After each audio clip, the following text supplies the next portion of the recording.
program at least a little bit. They all have a little bit of programming background at least. And some of them have a lot. Some of them are Masters of Science in Computer Science. Some of them are MBA students who've come in from technical fields and programmed every day.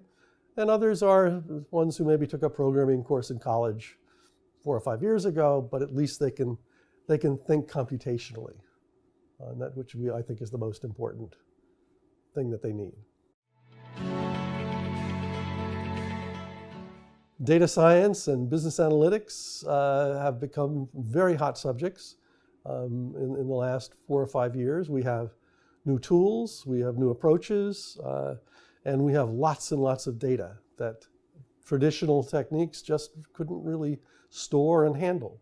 And I think the word is out. I think at this point, at first, companies and employers understood the need, especially in certain fields. I can remember talking to a major bank 3 years ago about big data, and there was one little group in the bank where one person had a little effort and put a little cluster together.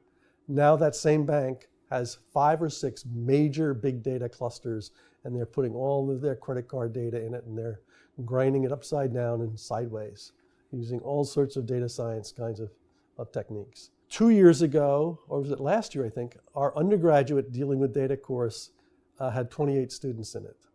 This year, it has 140. So that means that the parents are now beginning to get the word. Because one thing we understand with our undergrads is the parents who are paying very hefty tuitions, they tell their sons and daughters, you should be an accountant, right? Or you should go into financial services or into marketing, because this is where the money is.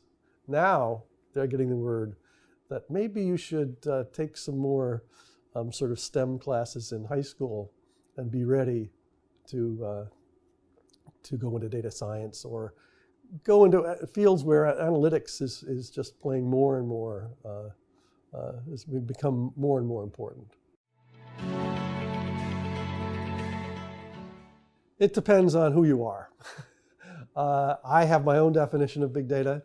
My definition of big data is data that is large enough and has enough volume and velocity that you cannot handle it with traditional database systems.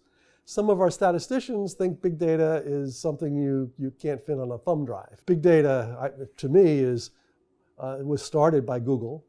When Google tried to figure out how they were, when Larry Page and Sergey Brin wanted to basically figure out how to solve their PageRank algorithm, there was nothing out there. They were trying to store all of the web pages in the world, and there was no technology, there was no way to do this, and so they went out and developed this approach, which is now Hadoop has copied it, but this is where all these large big data clusters are found.